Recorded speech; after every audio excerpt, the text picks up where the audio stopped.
Angelica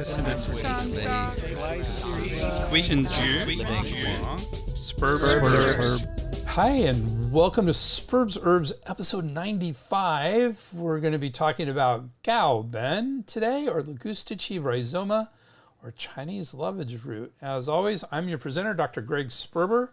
Without further ado, let's get into it. Today, we're going to be donning our high-pressure suit and diving into another single Chinese herb, Gao Ben, Ligustici Rhizoma, or Chinese lovage root. This herb is in the Chinese medical subcategory of warm, acrid herbs that release the exterior. In addition to helping treat external attacks or colds, it can be helpful in treating pain and wind dampness. And as usual, we explore all the intricacies of this herb as well as an explanation of its category. And as always, we will look at something a little different. We're going to look at the microbiome and pre and post biotics. Interesting. This is a hot topic right now. Join us for another interesting episode. Before we get into that, I just want to let you know we are starting an amazing special for our courses. If you use them for continuing education, professional development, or just for your own edification, we are offering 50 hours of courses for an unbelievable price. Normally this would cost $750. However, with the special code 50CEUS, 50 CEUs, this is going to be only $325, or only $6.50 per hour. Plus, you can get a free signed copy of one of my books. Just pay for shipping and handling. That is a free copy of Integrative Pharmacology, combining modern pharmacology with integrative medicine, or playing the game, a step-by-step approach to accepting insurance as an acupuncturist. Just go to the webpage www.integrativemedicinecouncil.org/CEUS1 for this amazing deal. And I'm going to give you a little hint. There's another deal too. If you don't want all 50 hours, you can do just 25 hours. It's still an amazing deal. Not quite as good, but still amazing. So give it a shot. Check it out. www.integrativemedicinecouncil.org/CEUS1. Hope to see you there.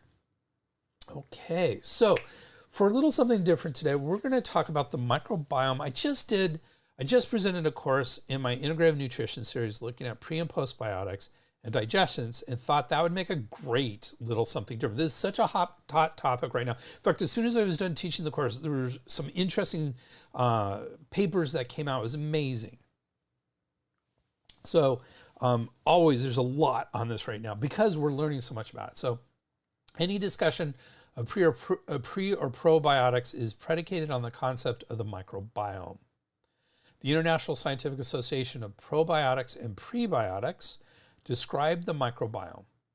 Different areas of the human body, digestive tract or gut, skin, vaginal tract, oral cavity, and others are home to different communities of microorganisms called microbiotas. The word microbiome generally refers to the microorganisms in a defined environment, for example, the human colon, along with the environment itself. So the microbiota is the organisms living in a particular environment. All of it together is a microbiome. While microbiome and microbiota are sometimes used interchangeably, microbiota properly refers to the microorganisms themselves.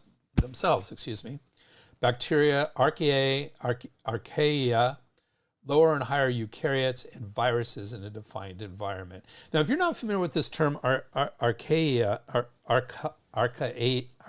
I've seen it written many times. I haven't really heard it pronounced. Archaea.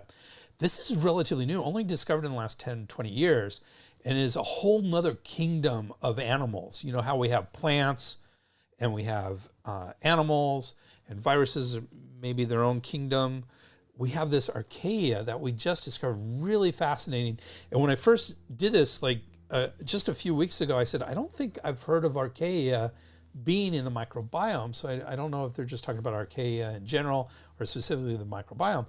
And then just 2 or 3 days after I gave that lecture, I was reading an article on it, and sure enough, they mentioned archaea being part of the microbiome. So it is part of the microbiome. So very interesting there, and fascinating, way more than we can get into right here. But if you want to learn, I mean, this is stuff when I was going through school didn't exist at all. So very fascinating. So if you want to learn more about it, archaea. All of these microorganisms comprise the microbiota, even though many microbiome studies only focus on the bacterial components.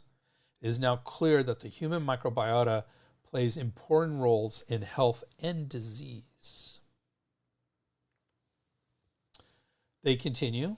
The gut microbiota is the most studied microbiota associated with the human body, with the digestive tract containing the highest density of human-associated microorganisms. Bacteria in the gut harvest energy from food, produce bioactive substances such as neurotransmitters, enzymes, short-chain fatty acids, and vitamins, play an important role in programming the immune system, and may participate in metabolic functions. To date, researchers have been unable to define a healthy gut microbiota because the community of gut microbes varies greatly among healthy people. Differences in gut microbiota composition compared to health controls have been demonstrated in people with various diseases or conditions, but in most cases, microbiota differences have not been shown to cause any disease. In other words, if you have a disease, your microbiota is off, but just because your microbiota is off doesn't mean it's causing the disease. It might. We're still investigating it, but there's no evidence of that at this point. Diet and medications are important factors that account for gut microbiota variability in large cohort studies. Antibiotics are a particularly powerful way to alter the gut microbiota. When someone is on antibiotics, the microbial community is altered drastically throughout the course of the medication, but microbes typically return to their baseline levels or close to baseline levels after the treatment ends. In other words, may not be a long-term issue at all. Dietary changes may also modulate the gut microbiota.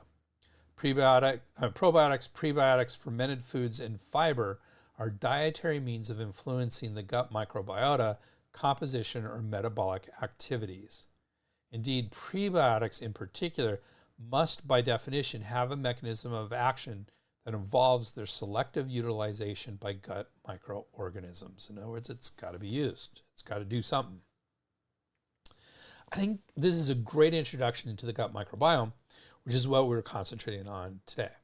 I particularly like something that says, researchers have been unable to define a healthy gut microbiota because the community of gut microbes varies greatly among healthy people. This is probably a function of the current state of research, and hopefully we will learn more about what is a healthy biome versus an unhealthy one, and how we can intervene to help make and sustain a healthy biome. But we are not there yet. And that is where a lot of the issues stem from with the biotics we are going to discuss to a certain extent. This is my main issue. It's like, I think we've established that the microbiome is incredibly important for our health, that it affects a lot of things about us. We found out it can play a role in depression, anxiety, in our immune system, as well as just our ability to bring in nutrients and things along those lines. It is absolutely very important. We've established that pretty well at this point. What we haven't established is, what is a healthy microbiome? How do we change an unhealthy microbiome into a healthy one? And you know, those are the two major factors here. And we don't know how to do these yet. And yet there's a lot of supplements out there that say, hey, you need to be taking us in order to have a healthy microbiome, which is not true. It is not established. They've done studies, yes, and all the studies, which I get into with this course, I get into the studies quite a bit, this integrative nutrition course that I developed. We're not going to do that today. But when we look at the studies that are talking about, you know, this particular strain of probiotics or prebiotics is very helpful for this, almost all of them are small and are paid for by the manufacturers of those products. And something that I haven't seen, which we really desperately need, is a comparison. Instead of saying strain XYZ does all these great things. What we need to do is say strain ABC versus strain DEF versus strain XYZ versus strain QBC, whatever it is, all these strains together, this is the best one. This is the one that does the most for microbiome. We don't have studies that I've seen that do any of that. And so I really feel like we're living in the Wild West when it comes to the microbiome. We don't know what works, what doesn't work. We do know there's probably some positive things with using it. I'm not anti-probiotic. I'm just very skeptical about what people are saying about individual products. Okay, so that's our introduction. Let's continue with prebiotics. What are we mentioned prebiotics, we mentioned probiotics. What are they? So the Mayo Clinic says prebiotics are foods, typically high fiber foods, that acts as food for human microflora. Prebiotics are used with the intention of improving the balance of these microorganisms. Healthline similarly says prebiotics are high fiber foods that serve as food for probiotics, allowing them to function properly and effectively. Examples of prebiotic foods are fruits, vegetables, and whole grains. Sounds like a healthy diet to begin with. Markowiak and Slizuska gives a more scientific overview. In 1995, prebiotics were defined by Gibson and Roberfreud as non-digested food components that, through the stimulation of growth and or activity of a single type or a limited amount of microorganisms residing in the gastrointestinal tract, improve the health condition of a host. In 2007, FAO, which I can't remember what that stands for, the WHO, World Health Organization, experts described prebiotics as a non-viable food component that confers a health benefit on the host associated with modulation of the microbiota. Prebiotics may be used as an alternative to probiotics or as an additional support for them. However, different prebiotics will stimulate the growth of different indigenous gut bacteria. Prebiotics have enormous potential for modifying the gut microbiota, but these modifications occur at the level of individual strains and species and are not easily predicted a priori, in other words, ahead of time. There are many reports on the beneficial effects of prebiotics on human health, and I agree with that. The studies are pretty positive with it, but again, we don't know which ones do exactly what. The International Scientific Association for Probiotics and Prebiotics, we talked about this earlier, ISAP, says the current scientific definition of a prebiotic was developed by a panel of experts in microbiology, nutrition, and clinical research convened by ISAP in 2016. This current consensus definition is, quote, a substrate that is selectively utilized by host microorganisms conferring a health benefit. Thus, the concept includes three essential parts: a substance, a physiological beneficial effect, and a microbiota-mediated mechanism. Prebiotics are frequently equated with dietary fibers, but only a subset of dietary fibers actually qualify as prebiotics, and indeed, prebiotics may derive from non-fiber substances such as polyphenols. According to the scientific consensus definition, a prebiotic compound must confer a beneficial physiological effect on the host, and that effect should derive at least in part from utilization of the compound by resident microbes. However, to qualify under this definition, the prebiotic substance must affect a limited group of microorganisms in the host rather than the entire microbial ecosystem, thereby meeting the criterion of being selectively utilized. Prebiotics may be present naturally or in synthesized forms. The majority of research into their health effects has focused on isolated substances to allow for tighter control of substance and dose, and less on prebiotics as part of whole plant foods. Okay, whole plant foods, that sounds a lot like herbs there. So, herbs can play a role in prebiotics. Get into that, maybe not so much here, but in the big, when I did my whole course. Prebiotics have been studied for certain health effects, such as reduction of infections, cardiometabolic health, mineral availability, and immune modulation. The most commonly studied prebiotics are the soluble fibers inulin, fructooligosaccharides, or FOSs, galacto-oligosaccharides, or GOSs, and more recently, human milk oligosaccharides, HMOs.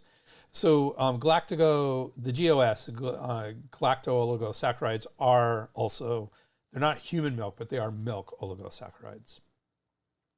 While the prebiotic substances with the most well-documented health effects to date are fermentable carbohydrates in the gut, the consensus definition allows for a broad range of substances targeting different host niches, such as the mouth, skin, or urogenital tract, to be considered prebiotics, given appropriate scientific support. And that's an overview of prebiotics. Let's talk about probiotics. So again, that same organization, the International Scientific Association for Probiotics and Prebiotics, also has a great introduction to probiotics. Quote, "The term probiotic was defined in 2001 by an expert consultation of the Food and Agriculture Organization of the United Nations and the World Health Organization." So that's FAO and WHO. In 2013, ISAP convened an expert panel to review the term probiotic and literature surrounding it. The net result was a publication reiterating the definition with minor grammatical changes. Quote, live microorganisms that, when administered in adequate amounts, confer a health benefit on the host. So live microorganisms are important. We're not going to talk about postbiotics here, but that is what separates probiotics from postbiotics. Postbiotics are when there are no live microorganisms, yet a lot of the same substances are still there. ISAP continues, this is the widely accepted scientific definition of probiotics around the world. Live microorganisms may be present in many foods and supplements, but only characterized strains with a scientifically demonstrated effect on health should be called probiotics. Live microbes present in traditional fermented foods and beverages, such as kombucha, sauerkraut, and kimchi, typically do not meet the required evidence level for probiotics, since their health effects have not been confirmed and the mixtures of microbes are largely uncharacterized. Probiotics are known by genus, species, and strain. For example, Lactobacillus acidophilus ABC. The strain designation is important, as different strains of the same species may have different health effects.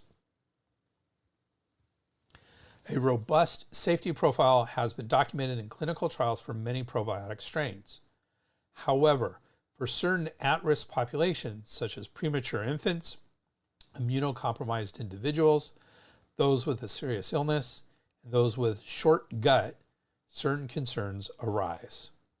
Mechanisms that drive probiotic benefits are an active area of research and in some cases may be known. However, confirming mechanisms is challenging, and often they remain unconfirmed in humans, even though a health benefit has been demonstrated. In other words, we know it helps, we just don't know how. And that's kind of the stage of research we're at right now, I think, in general. Further experts suspect that multiple mechanisms may act in concert to elicit a health benefit. A common misconception is that probiotics need to alter the gut microbiota in order to be effective. In fact, general probiotics have not been shown to take up permanent residence in the gut despite documented health benefits. So this is one of my issues that I've had here, which is interesting. So I have always said to people, you shouldn't be on probiotics ad infinitum. You know, it's like, take them when you need them. You're having some stomach issues, you had a bout of diarrhea, something's off with it, go ahead, take them. You're taking antibiotics, take them. But once you've taken them for a couple of weeks, then it should colonize and grow from there. But this is saying that doesn't happen. When I looked at some of the research, it said that about 20% of the population that does happen in, but 80% it does not. So if probiotics are helping you, it may be something to be used long term, which kind of why I love doing this stuff, because that overturned a lot of my thinking about probiotics. So there you go. Continuing with probiotics, Pandy et al. Describes probiotics. The term probiotics is derived from a Greek word meaning for life and used to define living non-pathogenic organisms and their derived beneficial effects on hosts.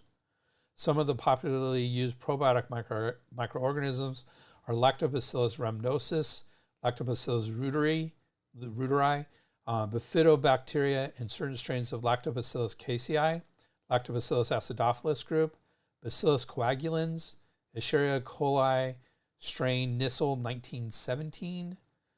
That's an important one because Escherichia coli, E. coli, is often associated with stomach bugs. So this particular strain is very important if you're going to go down that road with Escherichia coli. Certain enterococci, especially Enterococcus faecium SF68, and the yeast Saccharomyces boulardii. I kept all those names in there just to give myself some tongue twisters.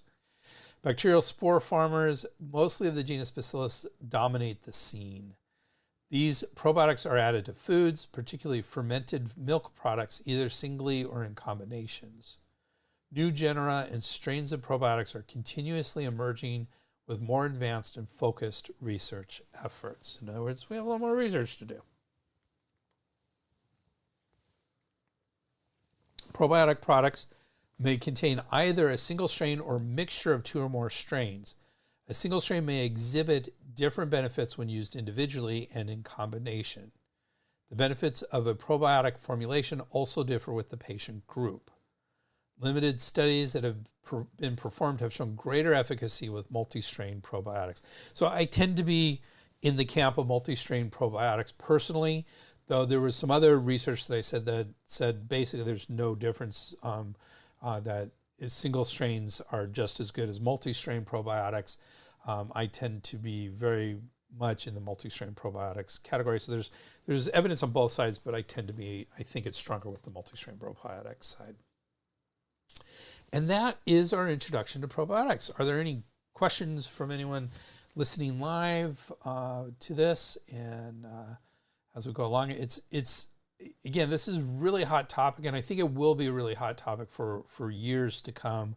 There's a lot more research. I'm fascinated with what we found about the microbiome and probiotics and prebiotics so far. But I think we're too early with the research as to what is super beneficial versus not beneficial. In fact, that's the question Marie just asked. Is there a brand and type that I like generally? And the answer is no, I don't think the research is there. I just don't. What I will tell you is when we get into different types of probiotics and prebiotics, one of my sources is a fantastic website called Consumer Lab. I think it's consumerlab.com rather than labs. Consumerlab.com. You have to pay. They have an annual subscription. I think it's in the 40 to 45 range at this point, and I always get it every year. It's a fantastic subscription. And he actually, Dr. Todd Kuberman, has great monographs on a lot of different supplements, and he'll take anywhere from 5 or 6 to a couple dozen products from each category and test them, and then we'll come back and tell you which ones are the best. So Marie, you're asking me what I think is the best. My advice would be to go to Consumer Lab and see what they think is the best. And they do that, especially with something like this that's changing a lot. They'll do it every few years, so it's going to be relatively up to date as to which brand to get. And so that would be my advice, Marie, is to go check out consumerlab.com. Okay, and with that, let's get into today's herbs. Today we're going to be talking about Gao-Ben, or Ligustici Rhizoma. It's from the family Apiaceae. Its standard species is Ligusticum sinensis OUV period. Remember, OUV is about the botanist who first classified it, and that is Gao-Ben. But there's another species, standard species here, Ligusticum giholensi, Nikai and Kitag, Kitag. Again, those are the botanists. And that's, the Chinese for that is Liao Gao-Ben. It is an acceptable species for Gao-Ben, but the more commonly used one is Ligusticum sinensis. Now, what's really interesting about this, and I only got when I was going halfway into this, is this is the same species for another really important herb, chuanxiang. That is Ligusticum sinensis, but it's a different cultivar than this. So same species, different cultivar. Just like we were talking about with the strains of bacteria, you can think of a cultivar as kind of a different strain of this species. So very similar, but different. But I didn't realize that super connection, because we always learned it in Chinese medicine. We always learned it as Rhizoma chuanxiang, not Ligusticum. It's interesting. The actual Latin name we learned was chuanxiang, which isn't the Latin name, it's Ligusticum. And I think it's because of the overlap here as well. But that does, same medicinal part between chuanxiang and gaoben is the rhizome. So that's the part that we're looking at, is the rhizome. Other names for this is Ligusticum, Chinese Ligusticum rhizome, Jiho Ligusticum rhizome. I believe that would be that second species we mentioned. Kaoben, that's Kaoben. So K can be in Wade Giles, which is a way of translating the sounds of the Chinese language into Roman letters. The way we do it today is pinyin is across the board the accepted way to do it. But for decades, it was the Wade Giles systems was used, and sometimes like the mainland China was pinyin, and then Taiwan and a lot of scholars were using Wade Giles, and so they were used simultaneously. Now everyone's settled on pinyin, but in Wade Giles, K is pronounced with a G. So Gaoben, even though it's spelled Kao, it's still pronounced Gao Ben. And then moving on, there's other names for this. Gui Qing, which is Ghost Minister, and Di Xin, New Earth. Both of those were in the Shendong Ben Sao Jing, which we're going to talk about in just a little bit. Other names include Chuan Gao Ben, Guandong Gao Ben, Qin Xiang, Tu Xiang, Shi Gao Ben, Shi Xiang, Xiang Gao Ben. And in Japanese, again, I barely pronounce Chinese, and I don't pronounce Japanese and Korean at all. But in Japanese, Kohan, and in Korean, Koban. Kohon in Japanese, and Kobon in Korean. We mentioned this herb is part of the Apiaceae family. The Apiaceae family is the parsley or carrot family, and includes edible plants and spices such as carrot and parsnip, anise, celery, chervil, coriander, caraway, cumin, dill, and fennel. Poisonous hemlock is also a member of this family. There are about 34 genera, and one source, Elpol, says there are about 300 genera, so that's a big difference, and 3,700 species. They have hollow stems, tap roots, and flat-topped flower clusters known as umbels. So a taproot is the main root of a primary root system growing vertically downward. Think of the carrot is a taproot. A previous name for this family was the Umbelliferae, referring to these umbels, which is where the stems of the flower cluster radiate from a single point at the end of the stalk, kind of like an umbrella. I'm picturing carrots. We have carrots with the stems and leaves coming off of it, and that's very much what it looks like. All right, going back to our herb, Bensky et al. Say the dosage is 3 to 9 grams. Chen say 3 to 10 grams with a maximum of 20 grams. And Brandon Wiseman say the dose is 3 to 10 grams. So these are our 3 major textbooks that we look at for individual herbs. They're all 3 of them are large textbooks, fairly comprehensive in their own ways. There's differences between them. I love comparing the differences between them. But those are our 3 major textbooks, and so we like to compare. So category, Bensky and his team puts this herb in the warm acrid herbs that release the exterior subcategory under herbs that release the exterior. Chen say it is in the wind cold releasing herbs subcategory under the exterior releasing herbs category. So in other words, very similar, just slight translational differences. And same with Brown and Wiseman, who say it is a warm, acrid, exterior resolving medicinal under the exterior resolving medicinals category. Bensky says it is acrid and warm and enters the bladder and governing vessel or dew channel, while neither Chen and Chen or Brad and Wiseman include the governing vessel. So it's interesting. As far as I can recall, this is the only herb that I can think of that talks about entering the governing vessel or dew channel, or the Ren channel for that matter, which is down the front. So very odd approach to it, but they make a good case for it. We're going to see in the commentary on this herb.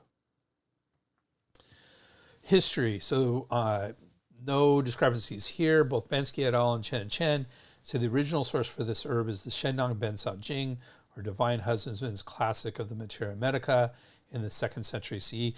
This book comes up quite a bit. It is the first book that is existing. There may have been earlier books, but we don't have them. But we do have this. We have several translations of this book, and it is the first book on individual herbs written in the 2nd century CE. So really, basically, if it's in the Shendong Ben Sao Jing, it means that this herb is among the earliest that are part of the Chinese medical tradition. So let's get into this category. We've now discussed this category and subcategory of herbs several times during our adventures examining Chinese herbs. We will, for completeness, repeat that information here. So if you've heard this before, you can fast forward through it. But it's important information, and for completeness, we need to have it here. So according to Bensky and his team, exterior-releasing herbs are those that release disorders lodged in the very superficial levels of the body. When external pathogenic factors, including wind heat, wind cold, wind dampness, and summer heat, invade the body, they first attack its superficial exterior aspects. Symptoms associated with the exterior then appear: chills, fever, headache, stiff neck, and general muscle aches. Sometimes sweating will appear, which resolves the condition, in which case no treatment is necessary. At other times, however, there will be an absence of sweating, or even though there is sweating, it is not accompanied by any change in the condition. At this juncture, herbs that release the exterior are used. Most exterior-releasing herbs are diaphoretics, that is, they release or expel the external pathogenic influences through sweating. There's a saying in Chinese medicine: when the disease is in the skin, sweating will bring it out. When a disease progresses slightly further into the body, it is said to lodge in the muscle layer. The clinical presentation then includes fever, general body aches, and profuse sweating. At this stage, especially when the patient has sweated without any beneficial change in their condition, it is appropriate to use the subset of herbs that release the muscle layer. The most prominent member of this group is Cinnamomum ramulus guizhi, which is cinnamon twig. Some of the herbs that release the exterior have additional functions: stopping coughs and wheezing, controlling pain or spasms, and venting rashes such as measles. So that was herbs that release the exterior. Let's talk about the subcategory. Bensky et al. Continues to discuss the subcategory of warm, acrid herbs that release the exterior. Herbs that release the exterior can be further divided by character and function into warm acrid and cool acrid classes. The warm acrid herbs dispel wind cold and are used for exterior disorders when the fever is mild, the chills severe, and there are other signs and symptoms of wind cold, including headache, body and neck pains, and absence of thirst. That's it for that subcategory. There's not a lot there. And that gives you a good overview of the herbs, what they do, the categories that the herb is in. So what is good quality Gao Ben? So Bensky et al. Say good quality consists of big rhizomes with only a few hairy roots and is intensely aromatic. So we saw that word xiang kind of pop up quite a bit as alternative names for this herb. Xiang means fragrant, so intensely aromatic. So we have another textbook I'd like to bring in, which is Chinese Medicinal Identification, an Illustrated Approach. And this is very good for looking at quality. It's a great book, different, not as heavy on the use, but more on the identification of herbs. So they say, Zhao and Chen, who are the authors of this, says Gaoben irregular knotty cylindrical has an irregular knotty cylindrical shape, slightly curves with branching, externally brown or dark brown and rough, with a light texture that is hard and easily broken and a potent aroma. So again, they also talk about the aroma of this. It has an acrid, bitter, and slightly numbing taste. Superior grade roots are consistent and have a potent aroma. It has numerous raised, dotted root scars and remnants of roots on one end, longitudinal wrinkles, and remnants of a number of indented round stem bases on the other end. So these are just kind of classic features of it. So what does it do? What are its Chinese medical actions? According to Bensky and his team, Gaoben discharges exterior conditions and disperses cold.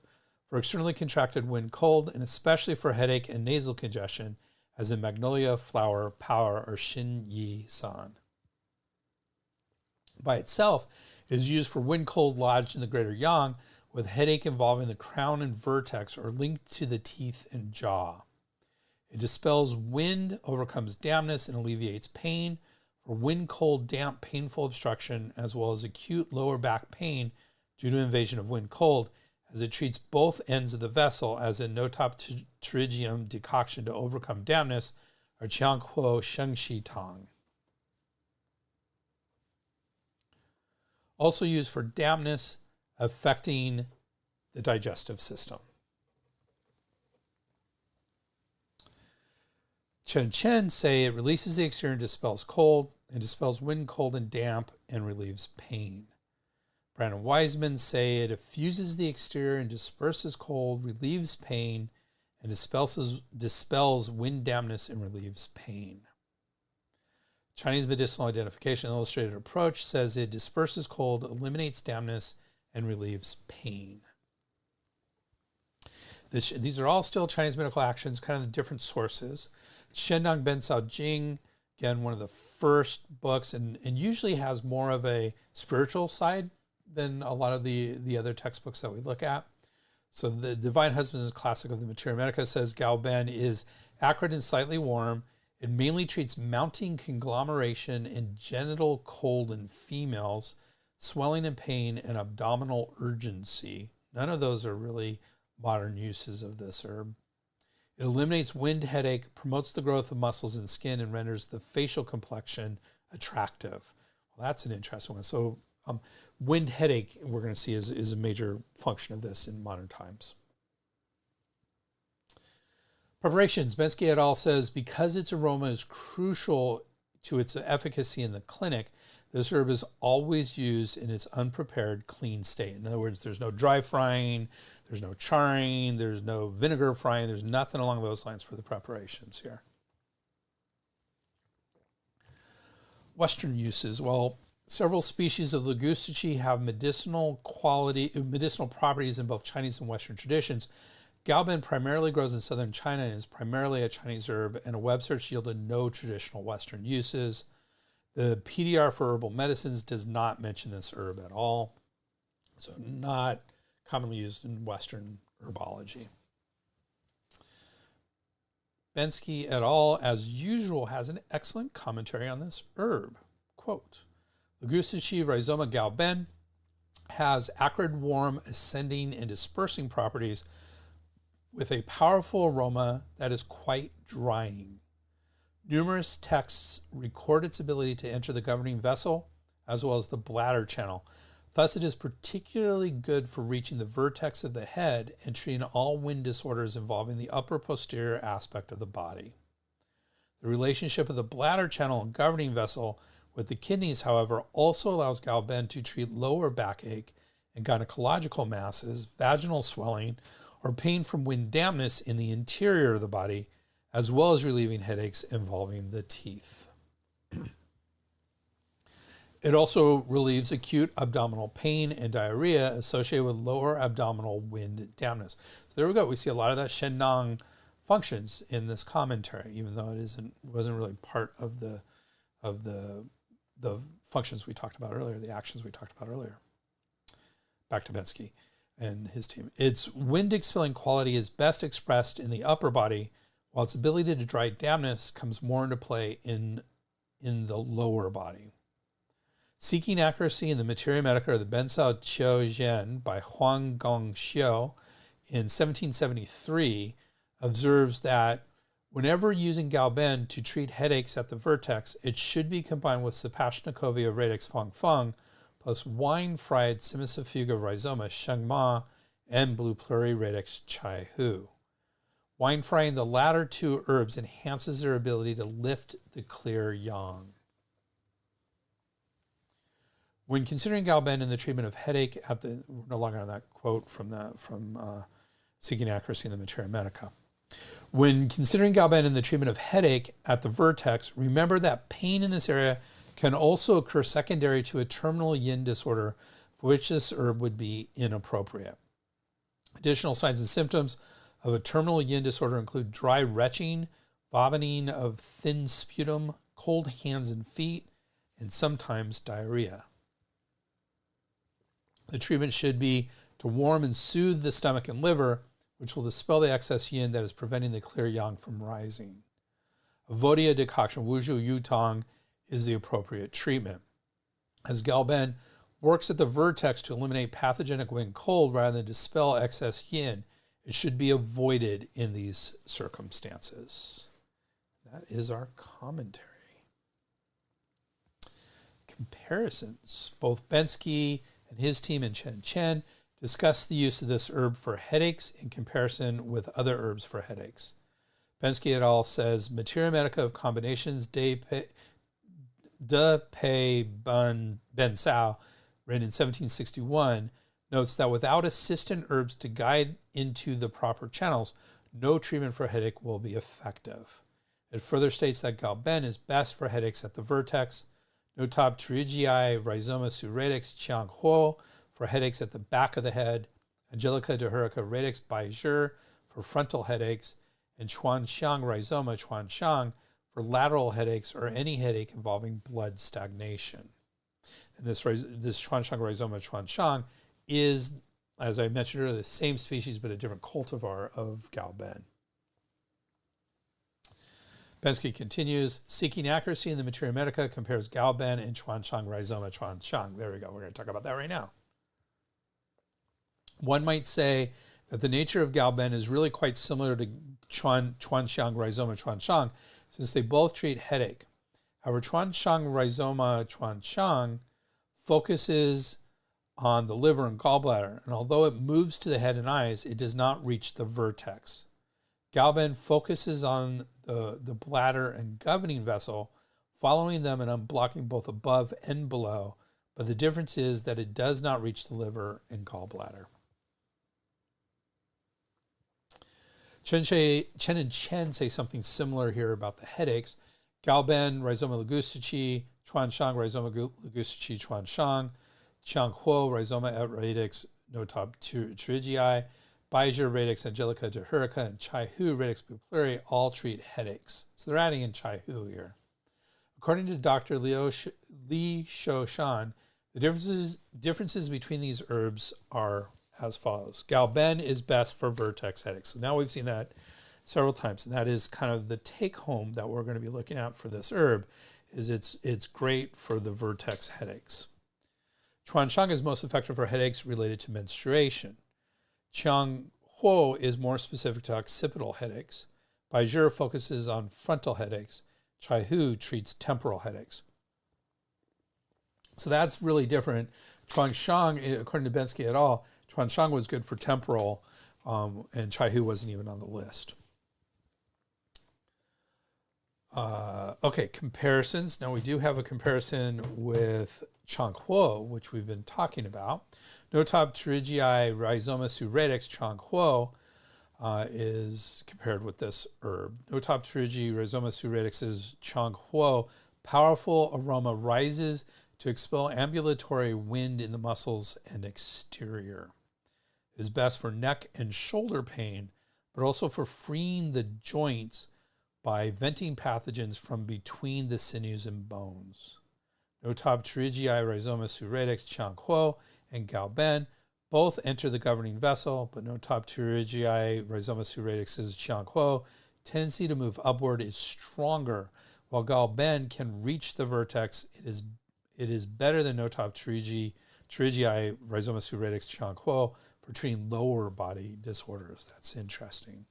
Notopterygii Rhizoma suredex's Chiang-Kuo ability to enter the liver and kidney channels refers primarily to its effect at the sinew, liver, and bone kidney levels of the joints. So that is our comparisons. And we can see we have a nice list of herbs we can use for headache, different types of headaches. And of course, we would never really use just single herbs, or rarely would use single herbs for headaches. So these are usually parts of formulas as well. And that is our comparisons. Combinations. Bensky et al. Neither Bensky et al. Nor Chen and Chen discuss any specific combinations of this herb with others other than those already mentioned. So we did mention, remember, we did mention Fung Fung Sapashnikovia as something that you should always combine with Galben for vertex headaches.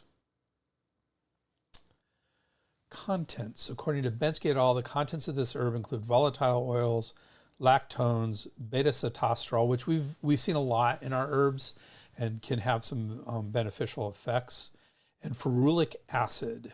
Chen adds bergaptan, scopoletin, and vanillin.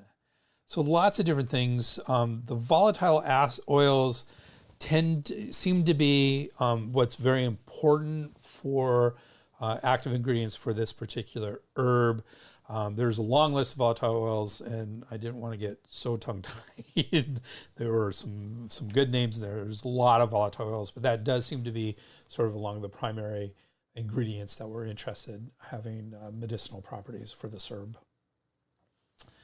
Let's talk about the science. According to Chen and Chen, the pharmacological effects of Galben include the following actions: antimicrobial, antipyretic, in other words, it reduces fever, anti-inflammatory, and potentially inhibits smooth muscle.